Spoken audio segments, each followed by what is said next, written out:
Good morning, comrades. It is Saturday, very special Saturday. We got a special Saturday show coming up today. How are we doing today?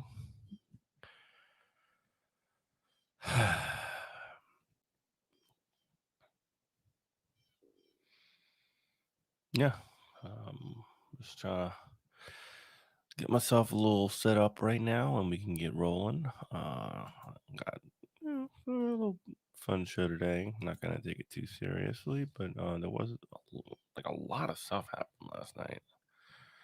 There was like a lot of news just suddenly just exploding everywhere. But I promised I would cover this today first. Um, and then there's a couple other things I wanted to touch on. But I want to get onto this.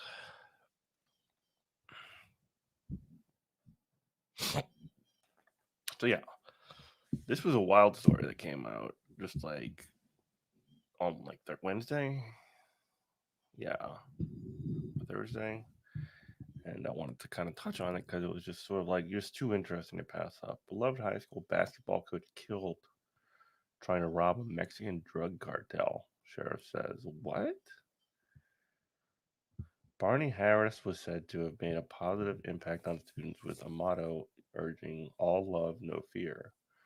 Police now say he died in a hail of bullets after targeting a cartel.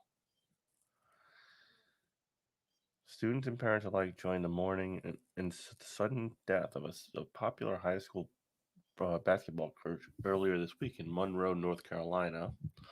They fondly recalled his uplifting all love, no fear motto, the encouragement and motivation he gave to students at his last school, and his last smile that, quote, will forever remain etched in our hearts. But 2 days later, the local sheriff dropped a bombshell. Coach Barney Dale Harris had died while allegedly trying to rob a Mexican drug cartel. So, why is this basketball coach trying to rob a drug cartel. What's going on here? Harris taught Spanish at Union Academy Charter School and served as boys' head basketball coach. He was found dead last week. Sad, very very sad. In a mobile home belonging to Jalisco New Generation Cartel, widely considered to be the most powerful and ruthless drug cartel in Mexico. Alman's City Sheriff Terry Johnson announced at a Wednesday press conference. Harris, age 40, very, very young, seemed to have been prepared for a fight. He was found in the stash house wearing a bulletproof vest, gloves, and a face cover, the sheriff said. He had been shot multiple times. It's almost like an old Western shootout, the sheriff said, adding that 3 neighboring homes were left riddled with bullet holes. Whoa.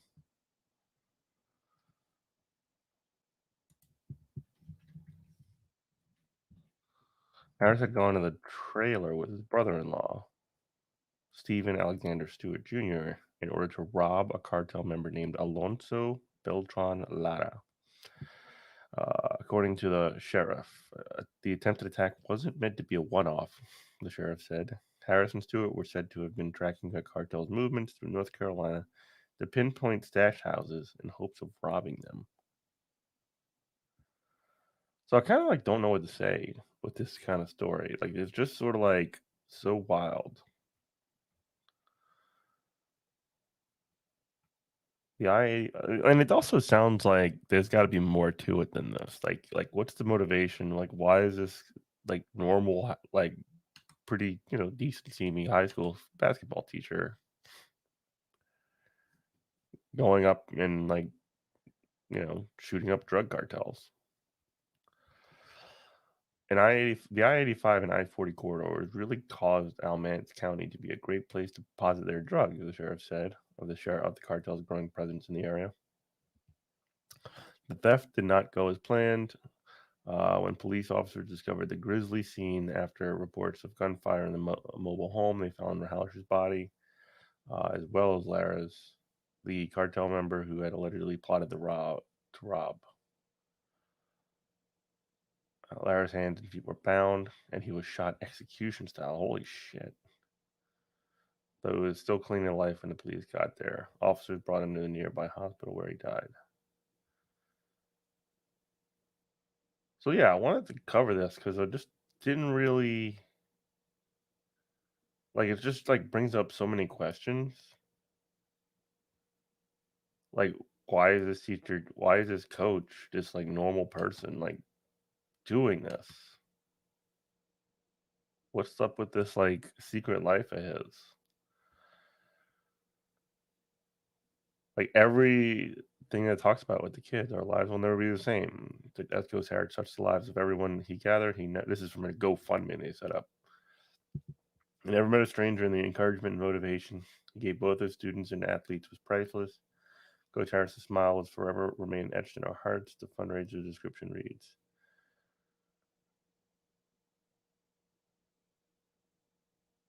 Also, there's like the question of like, is this is this partially to like being sensationalized to like make the cartel or whatever seem scarier?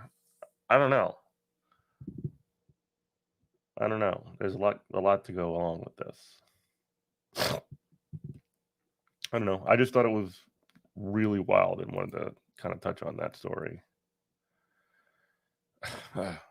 Jesus. I mean, it sounds almost like a video game or something.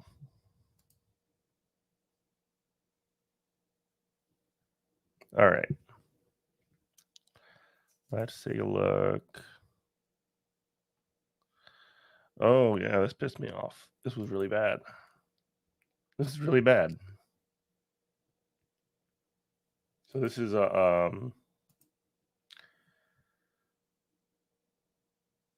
So first off, before we get into this, because this is sort of like part two of kind of a 1-2 punch.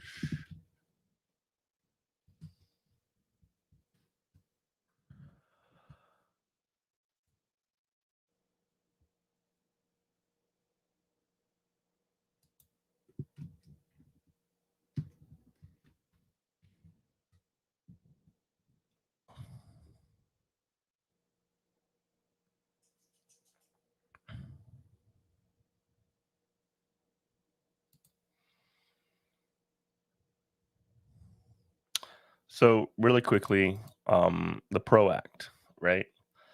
We've talked a lot about the PRO Act on the show. The PRO Act is the most transformative legislation for in the United States since the labor legislation rather in the United States since the New Deal. Like if it gets passed, it will change the landscape of how labor laws work. Um, they have things in there that are really great, excuse me. It changes how you classify workers as whether they're a independent contractor um, or like a employee, technically an employee, which means if you're an employee, you pay an unemployment. So if you get fired, you can draw from unemployment. You actually get covered by parts of the you basically get all the benefits of being an employee. And when you're a contractor, you don't get that.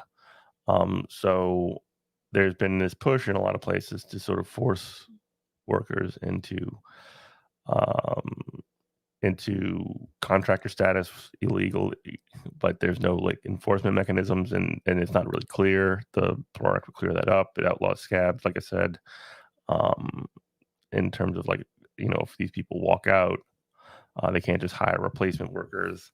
Um, there's a lot more really great union stuff in there. Makes it easy to start a union. That makes penalties for bosses if they do union busting, et cetera, et cetera, et cetera. Really good stuff. And Angus King was one of the 5, uh, Democrat or Democratic adjacent people. He's actually an independent, but he caucuses with the Democrats. Anyway, he co-signed on to the PRO Act as of Friday, and that leaves only 4 Democrats now left that have not signed on. Mark Kelly, Kirsten Sinema, Joe Manchin, and Mark Warner from the states of Arizona, West Virginia, and Virginia, respectively. Now, part of the problem here is that Joe Manchin is notorious for trying to get do these branding exercises or pushing around to get what he the most that he can by being a conservative. And Kirsten Sinema is starting to do that too, or if she's not just starting to do that, she's definitely in full swing of doing that now. Anyway, this came up yesterday, and I thought this was worth kind of covering. Kirsten Sinema and Joe Manchin are headlining an event for an anti-union group. Both of these, again, are people who don't support the PRO Act. Kirsten Sinema just voted against the $15 minimum wage. So did Joe Manchin. But this group, the National Restaurant Association, the other NRA, as they're called, is against the $15 minimum wage. The pair will be discussed finding bipartisan solutions at the conference of the major lobbying group fighting Democrats' minimum wage and labor legislation. This is from David Sirota, Andrew Perez, and Joel Warner. So yeah. Weeks after voting to kill a $15 minimum wage, Senators Kirsten Sinema and Joe Manchin will headline the national conference of the National Lobbying Group that led the battle to block a wage increase and is fighting a separate Democratic measure to make it easier for workers to form unions. Both lawmakers have also recently raked in campaign cash from corporate interests that have been fighting a minimum wage increase. So, yeah, this is the group also, and it might get into this later in the article.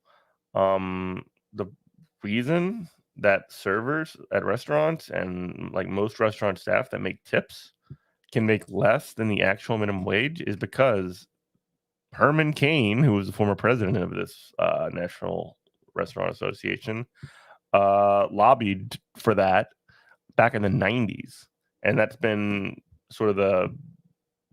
I mean, it's been 215 or 213 for servers for at least like over 20 years. I waited tables and probably stopped doing that in 2010 or so, 2011, and it was still 213, and it was the same as when I started, which was in 2008, 2007.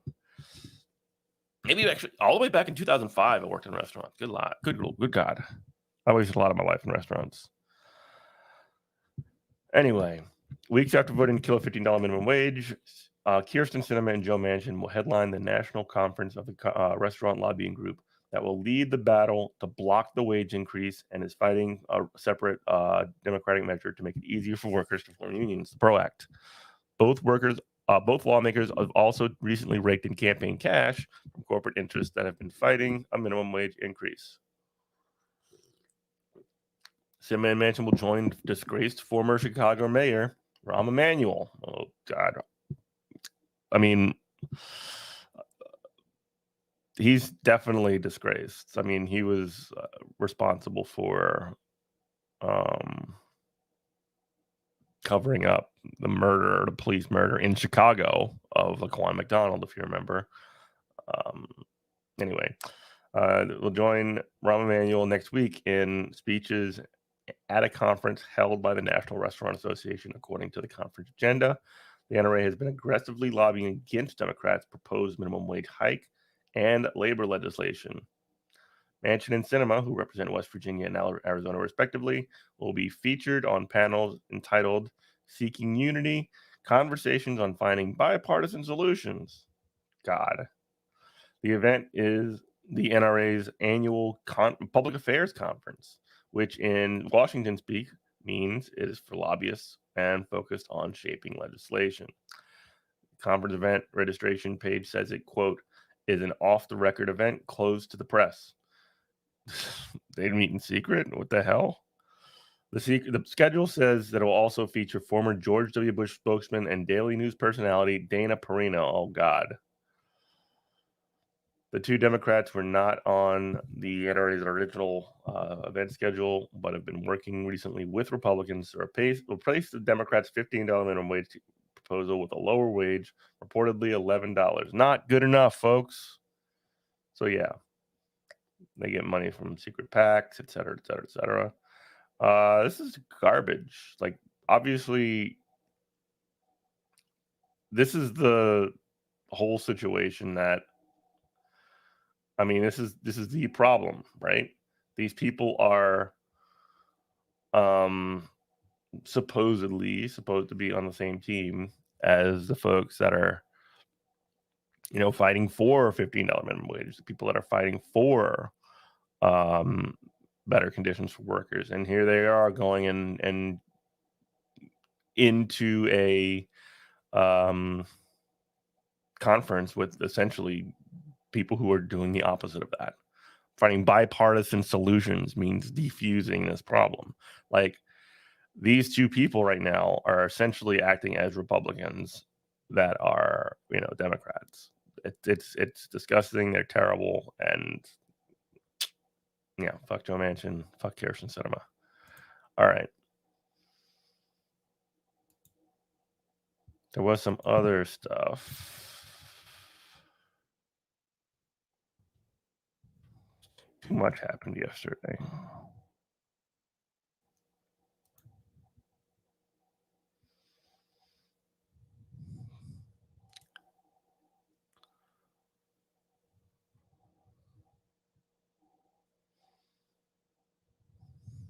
Oh, we crossed 3 million in COVID deaths. That's great.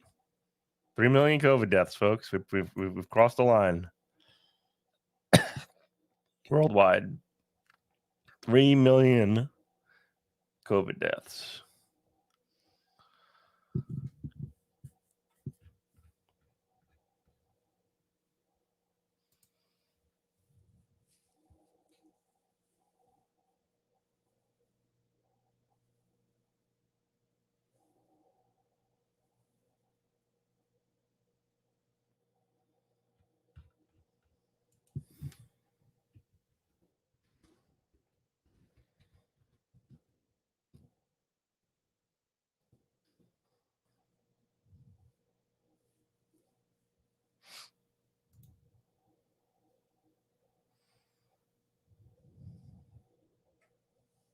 All right. Here's the last thing I want to cover here, and then we can watch some videos. Marjorie Taylor Greene launching America First Caucus, pushing for, quote, Anglo-Saxon. Congresswoman Love, when you look at the America First Caucus, Anglo-Saxon political tradition. So they'll essentially, you're basically having a, like, literally, let's just call them, they can just call themselves like the White Nationalist Caucus. Let's see what CNN has to say. Congresswoman Love, when you look at the America First Caucus policy platform, there's language in there, as we mentioned, about, quote, uniquely Anglo-Saxon political traditions. What does that mean to you? Well, the first question I would ask is whether someone like me would be included in that caucus. Would I be able to join a caucus like that? You know, Anderson, in 2018, I wrote an op-ed about this. I was concerned about the Republican Party not reaching out to minorities enough and how that was going to hurt the nation, not just the party. And I can't believe how far below the mark we've fallen. Not only are we not reaching out to Black communities, but it seems enough. This woman's a Republican? What are you doing? Like, she's from Utah and she's a Republican, and like yikes. And how that was going to hurt the nation, not just the party. And I can't believe how far below the mark we've fallen. Not only are we not reaching out to Black communities, but it seems like we have not been able to even define our policies, where people like Marjorie Taylor Greene are taking. It's like if you were like a Black person that's a member of the Klan, and you're like, why are y'all so racist? Taking over the party and condensing it instead of expanding the party that I actually signed up to belong to.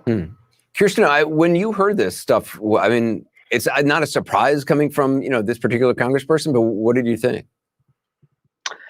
Well, I mean, I think, first you think of, it's not even really, you could call it a dog whistle, but it's not really a dog whistle. It's just an explicitly pro-white statement, right? And when she's referring to these Anglo-Saxon traditions, we usually think of that of WASPs, white Anglo-Saxon Protestants. And Mia hits on exactly the right point. It's not talking about people like Mia, and it's not talking about the people who actually built this. I'm starting to think that the Republican Party is racist. I don't know. What about you? But like, you know what though? This gives people like them, like Kirsten Powers and Mia Love, who I've never heard of, the opportunity to be like, oh no, I'm a Republican. I want to get like represent the wealthy. Sure, I want to basically implement like a freaking like libertarian fantasy. Sure, I want there to be an underclass of people, but I'm not a racist. Not me. I'm not one of them. I'm not like Marjorie Taylor Greene or Paul Gosar or anyway. Country, the people who were brought here against their will, Black people, the people who then came in waves of immigrants, the types of types of people that she is now demonizing, they are the people who actually built this country. But she's trying to harken back to this idea that's very European centric. Even in the flyer, it talks about having more European style architecture, things like that. And this is so core to our. Let's get into this. Conservative Rep. Marjorie Taylor Greene is launching a new, quote, America First Caucus. Her office confirmed Friday, bringing together a group of far-right lawmakers known for their controversial rhetoric. Yes, their controversial rhetoric. That's a pretty soft way to put it. CNN. Punchbowl News obtained a flyer promoting the new caucus, which calls for, quote, common respect for uniquely Anglo-Saxon political traditions, and pushes a series of conspiracy theories about electoral integrity. The flyer also outlined a nativist argument warning that mass immigration poses a threat to, quote, long-term existential future of America as a unique country with a unique culture and a unique identity. That is like straight up Nazi talk. Like, we are the most unique and they are not. We are the in group. They're the outgroup. We have this specific Anglo-Saxon history, and everybody else are the barbarians at the gates. A spokesperson for Green, Nick Dyer, complained about the initial draft of the flyer being leaked, but confirmation to CNN in a statement that plans were in the works to form the group, which will be, quote, announced to the public very soon. Embattled GOP rep Matt Gaetz of Florida, who is under federal investigation over allegations involving sex trafficking and prosecution, tweeted Friday, quote, I am proud to join Marjorie Taylor Greene in the America First caucus. We will end wars, stop illegal immigrations, and promote trade that is fair to American workers. This is just a hit piece from the America Last crowd in the big media, big tech, and big government. Ooh. Like literally fascism. Congressional caucuses are voluntary groups, usually made up of lawmakers seeking to advance certain policy agendas, while the groups operate outside formal congressional legislative structure. They have found success influencing debate and amplifying their shared policy prescriptions.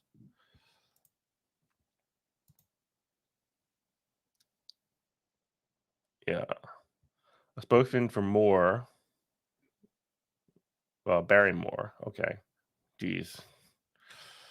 Wait. CNN has reached out to Republican representatives Paul Gosar of Arizona, Louis Gohmert of Texas, and Barry Moore of Alabama, whom Punchbowl News reported to be involved in the caucus. Quote, this is a spokesman for Moore. Congressman Moore wholeheartedly supports President Trump's America First agenda and policies that prioritize hardworking Americans. He will not agree to join any caucus until he's had an opportunity to research their platform, so they're denying it. Lawmakers are known to be on the extreme right fringes of the GOP, and their rhetoric is often designed to grab headlines. The rhetoric surrounding protecting the American identity and also, quote, uniquely Anglo-Saxon political traditions. White Protestants ties into a toxic argument. This is literally Klan shit. Like seriously, like the Anglo-Saxon language, literally like stuff that the Klan used.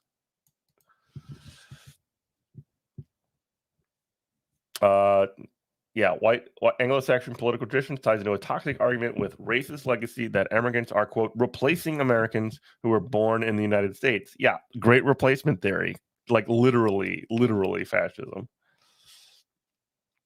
Scott Perry of Pennsylvania evoked a similar argument during a subcommittee hearing earlier this week, set to examine why those from Central American countries comprise a disproportionate number of migrants crossing the U.S.-Mexico border. What? For many Americans, it seems to be happening, or that they believe right now is happening is what they believe is happening right now appears to them is we're replacing native-born Americans to permanently transform the political landscape of this very nation. Like that's literally what Tucker Carlson was saying as well. Like they're just parroting this like 14 words rhetoric. Similar comments are also recently made by Fox News anchor Tucker Carlson, underscoring how, it read my mind, underscoring how certain Republican lawmakers and right-wing personalities are echoing and thus potentially legitimizing arguments that have been made by white nationalists and nativists for years. Great. So there is going to be a literal white nationalist caucus in our Congress. Not the first time. Let's be honest here. It's not the first time we've had a white nationalist caucus in Congress. It's just wild that it's happening in 2021.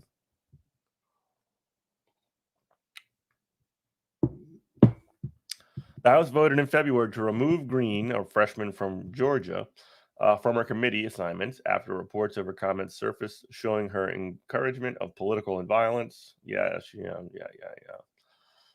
She's tried to make a name for herself being an outsider and rabble rouser. Blah, blah, blah.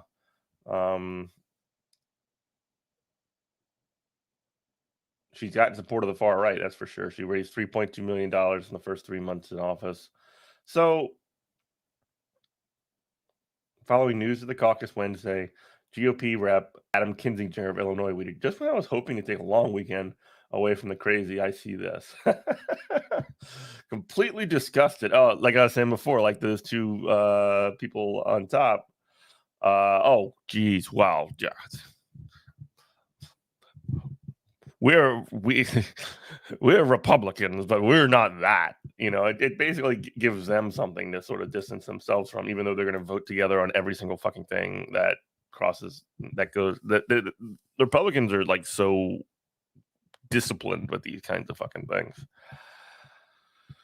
House Minority Leader Kevin McCarthy, a California Republican, tweeted Friday afternoon, quote, "The Republican Party is the party of Lincoln and the party of more opportunity for all Americans, not nativist dog whistles." Wrong. It is the party of nativist dog whistles. The GOP conference chair, Liz Cheney, the number 3 House Republican, responded to reporting about the new caucus in a tweet. Republicans believe in equal opportunity, freedom, and justice for all. Bullshit. We teach our children the values of tolerance, decency, and moral courage. Bullshit. Racism, nativism, and anti-Semitism are evil. Yeah, why do you tolerate them? History teaches we have an obligation to confront and reject such malicious hate.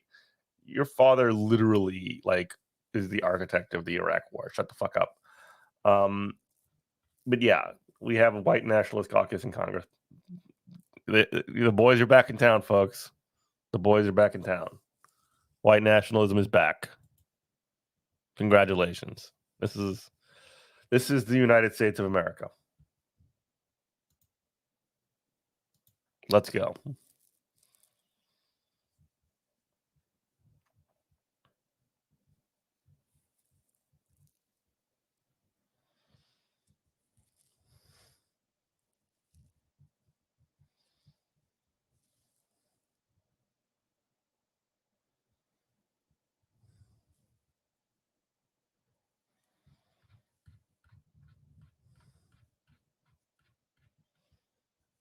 I'm looking. I thought that there was a video that I wanted to watch, and I closed my browser like a dummy. I've been very bad about closing my browser, which I should never do. That's where I keep everything in the world. But how's everybody doing? Vibe check. I see we got folks in here, but where are the chatters? How am I supposed to do this when I don't have the vibes of the folks?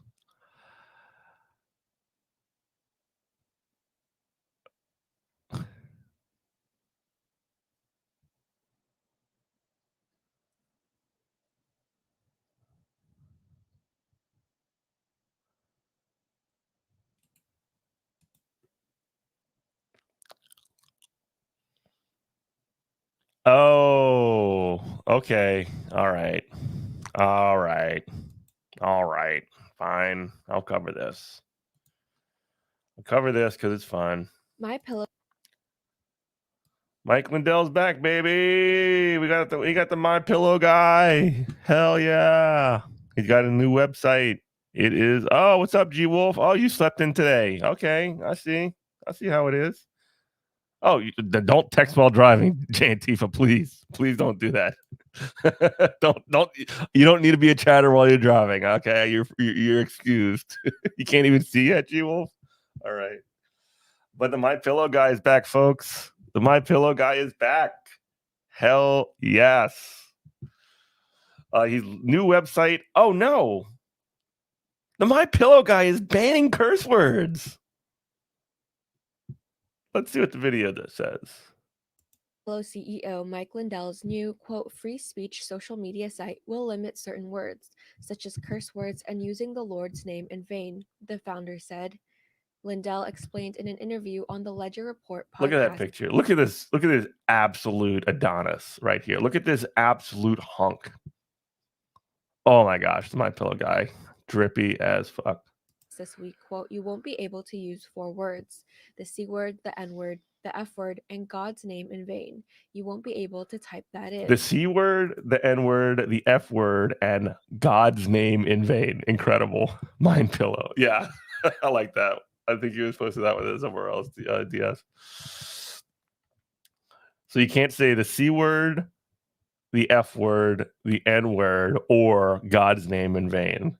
you on the Ledger Report podcast this week, quote, "You won't be able to use 4 words, the C word, the N word, the F word, and God's name in vain. You won't be able to type that in." He also indicated that the site would limit threats of violence. Lindell, a staunch ally of former President Trump, is set to debut his new site called Frank early next week. Frank. The slogan for the site is, quote, "Begin speaking freely with Frank." Were there any Hold on. Wow. It just jumps right into rising from hell.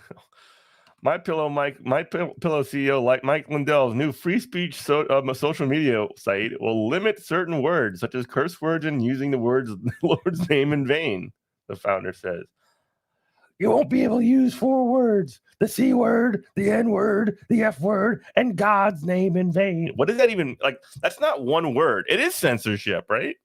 I thought this was about free speech. Why is Mike Lindell the woke mob all of a sudden? You won't be able to type that in, Lindell explained in an interview on the Ledger Report podcast. What's the Ledger Report podcast? Yeah, and it just kind of goes, he's ally of President Trump. Everyone is going to be able to talk freely, Lindell told conservative host Graham Ledger on the podcast. When you come over now, you're going to be able to speak out and have opinions, he said. He added, yeah, nobody has opinions on any of the other existing social media. But here you can have opinions.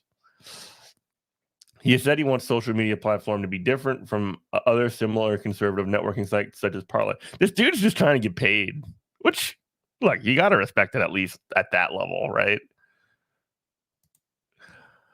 In a previous interview with Bannon in March, Lindell pledged people using his site will have 10 times more followers, and that Frank will put Twitter and YouTube out of business. Frank is set to debut on Monday.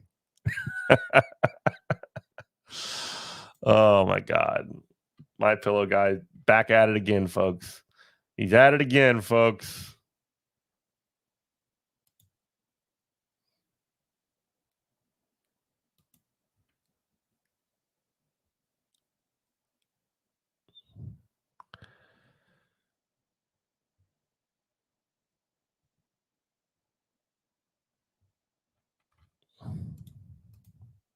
All right.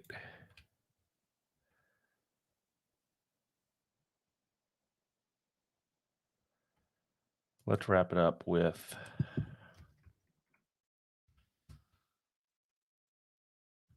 well, I don't really have time for another video, do I?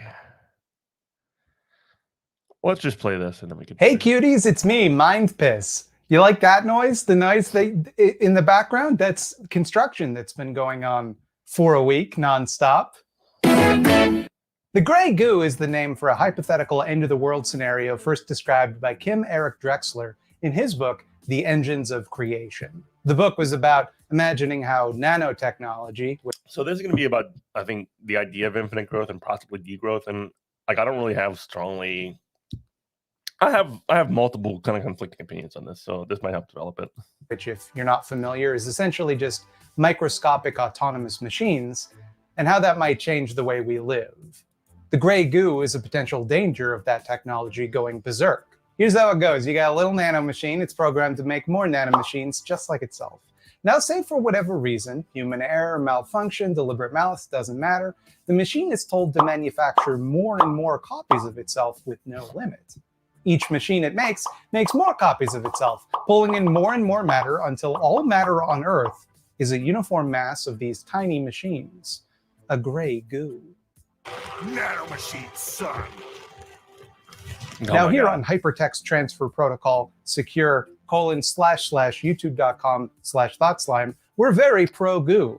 But even I must admit this is a frightening scenario. Not a likely one, you know, as even Drexler points out, but still, you can imagine it. And while I have my misgivings about the likelihood of such a science fiction scenario playing out in the real world, I think the gray goo scenario makes a pretty good analogy for capitalism's death drive towards infinite growth. When exactly do you think capital will be done making money? How much money is enough for the handful of ultra-rich jackasses who have most of it already?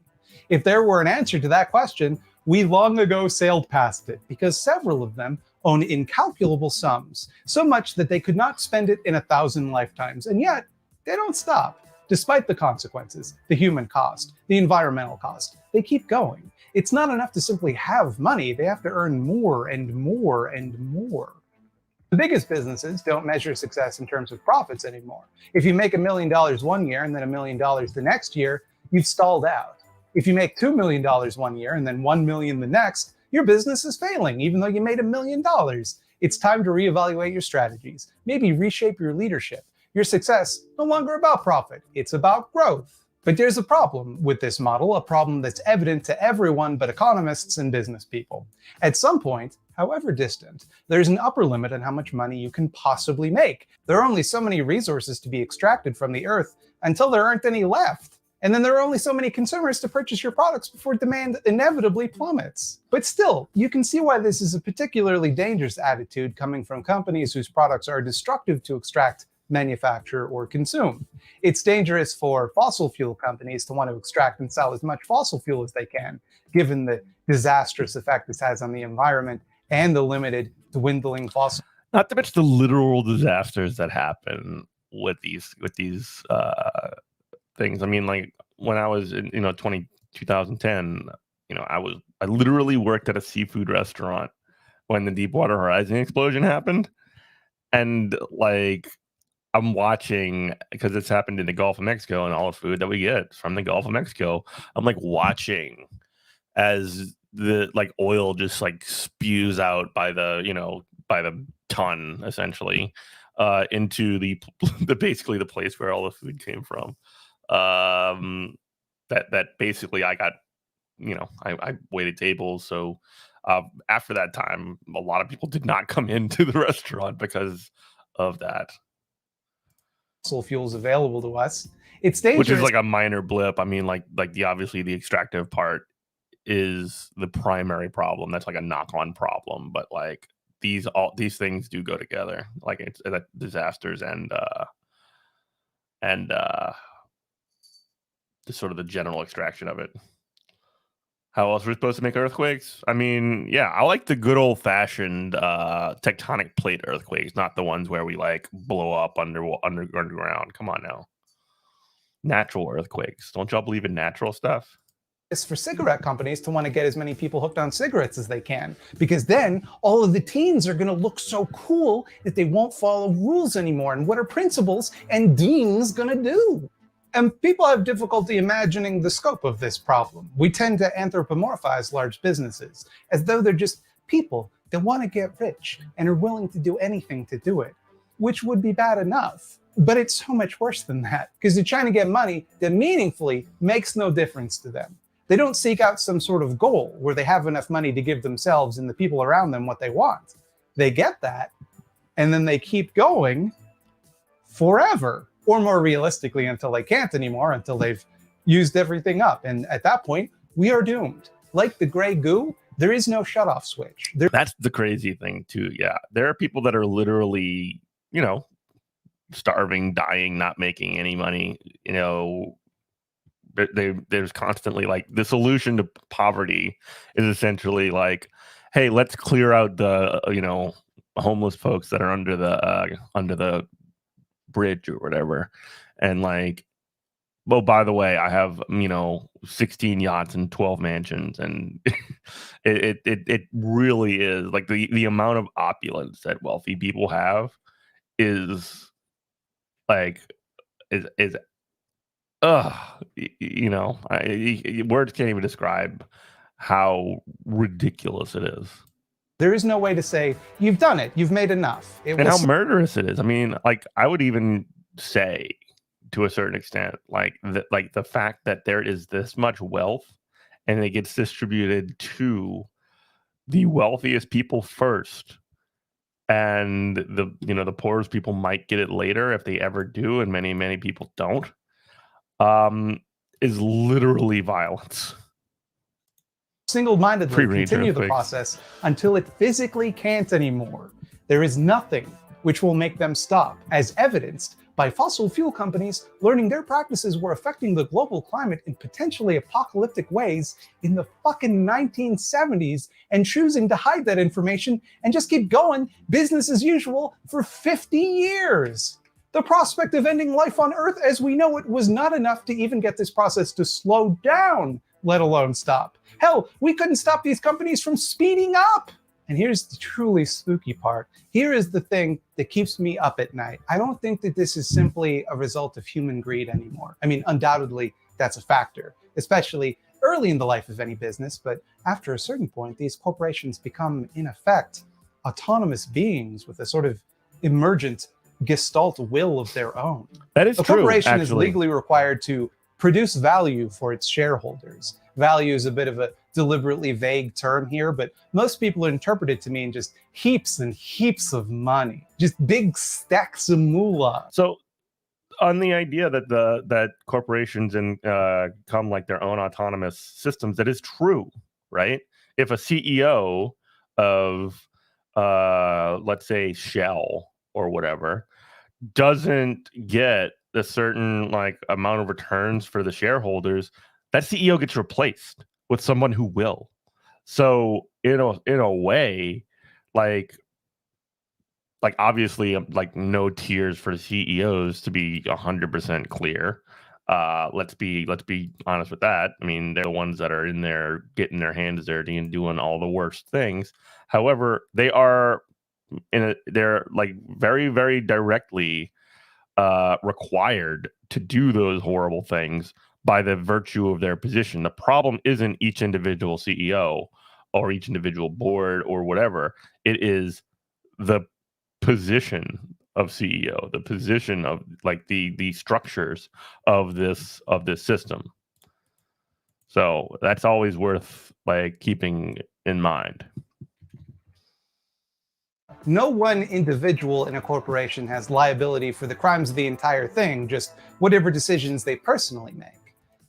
The liability of the crimes of the business belong to the legal person of the business. John Shell or Dave Nokia. That's what limited liability means. If you've ever seen LLC, it's limited liability corporation. That's what that means. No one individual, or even really a group of individuals, is liable for crimes committed by the business as a whole. So like, say you're John Business. You're the CEO, Chief Intergage Officer of John Co., a publicly traded company that produces tuxedos for snakes. It turns out that the tuxedos are killing snakes. The bow ties are too tight, just pops their head right off.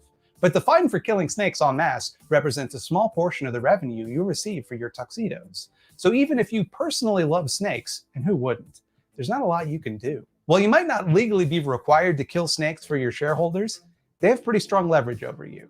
If your bleeding heart snake-loving bullshit gets in the way, they'll just fire you and replace you with a new CEO who hates snakes. And they don't even really care if you kill all the snakes and doom the business, because all they have to do is wait until profits are projected to dip, and then they just sell their shares and walk away. Shares will probably be more expensive until that time because they've been selling tuxedos like hotcakes. So it's the shareholders that have responsibility, right? They're the ones calling the shots. And yeah, sort of, maybe some of them, but a lot of them are going to be people who just invested in mutual funds or whatever, or guys whose stock portfolios are managed by other businesses who likewise have a fiduciary responsibility to produce value for their shareholders. And the people at those companies— that's the other thing too. You're like legally required to produce that value for your shareholders. Yeah. Not even choose what companies they invest in. They've given that power to giant supercomputers who trade millions of times a second in deliberately obtuse and Byzantine ways that even their own tech people don't quite understand. And so you tie all of this together in this huge elaborate web of businesses running other businesses, running other businesses. Skynet, baby. In this endless feedback loop of limited liability decision deferral, seemingly designed to force people to make profitable decisions at the expense of common sense, where actual human decision-making power is limited to doing whatever makes money, regardless of the impact, whether or not anyone actually wants to do it. A human being intuitively understands that growth cannot continue forever. We understand the concept of finite resources. But this system, and I hate to use that term because I know how it sounds to complain about the system, but what else are you going to call it, really? It's a system. It's a big system. The system does not. It is a machine left running with no end condition. It's like a computer program with a Stack Overflow error. It'll just go and go and go until it can't anymore. It doesn't and can't care if everything along the way gets destroyed. And it's also kind of unclear if the people involved in the creation and maintenance of this system could even stop it if they wanted to, which they don't, of course, because it gives them absurd amounts of money, just science fiction, imaginary, theoretical numbers amount of money to have sex with or whatever they do with it. I'm not defending them. I'm just saying they're like Frankenstein, powerless in the face of the monster they have created. And likewise, we, the consumer, particularly those of us in the West, bear some responsibility for this too. We buy shit we don't need and throw away perfectly good shit that other people could use. The role of the individual consumer in this crisis is often used as a scapegoat by the capitalist class, but that doesn't mean we're without fault here. Let's be realistic. I don't need this DVD Blu-ray combo disc of Ghoulies 1 and 2. I bought it because I promised to record a commentary track for Ghoulies as a Patreon goal like 2 years ago, and I never did it, but for some reason, literally no one, not one single person has ever mentioned it to me. Like, I guess that wasn't as motivating a goal as I presumed it would be. There are generally two solutions proposed to fix the problem of capitalism's death drive towards infinite growth. If we're going to manage productions that it doesn't, end the world, how do we do that? One idea is proposed by the worst scum on the planet, and the other by people who actually wish to fix this problem. Next week, we'll look at the bad idea, austerity. And the week after that, we'll look at the only option we have left, degrowth, and how that doesn't necessarily mean your life has to get worse. And hey, while we're on the subject of out of control, all-consuming forces in pursuit of infinite power, consequences be damned, while we're talking about powers far beyond any individual person's conception, acting in ways that are inscrutable to us in service to an agenda we don't understand but secretly fear. If you think about it, in a lot of ways, that's kind of like the eyeball zone, if you think about it. It has a lot of similarities to the eyeball zone. Oh shit, I gotta do that. Hello and welcome to the Eyeball Zone. Here in the Eyeball Zone, we highlight small leftist projects that need some dang eyeballs stuffed into the empty crevice that used I need to some be their goddamn body. eyeballs. We hollow them out and fill what remains with eyeballs until they are no longer them, they are us. Well, we're having a lot of fun, but let's all get really sad and angry. In her perhaps unfortunately named video, How Did We Get AIDS?, Little Hoot discusses the colonialist origin of the HIV/AIDS pandemic through to how it spread throughout the United States. I knew a lot of the details of the story already, but it's one of those subjects that the more you look into it, the more shocking details you learn about just how much the powers that be did not value the lives of queer people, drug users, or Africans. Be prepared to be extremely mad when you watch it, but please do watch it, because at the time of this recording, it only has 153 views, and it deserves at least 1,000 times that. This is a subject that's difficult to confront, but this is not a difficult That's really cool video that they do. Do you have a small project you'd like to see featured here in the Eyeball Zone? Send no more than one email to thoughtslimeeditor@gmail.com with the word eyeball somewhere in the subject line and pertinent details like your pronouns, and perhaps you will find yourself trapped here in the Eyeball Zone. Loving the sound of those jackhammers. Thanks for watching the video. You know what I need. You know what I crave. All right, folks, that's it. Thought Slime. You can check them here. Here's a link to the video. I might, if we can get on the Eyeball Zone, that would be dope. So yeah, go ahead and send Thought Slime an email. Also, I guess I'll see y'all over at Above It All. Bye, everybody.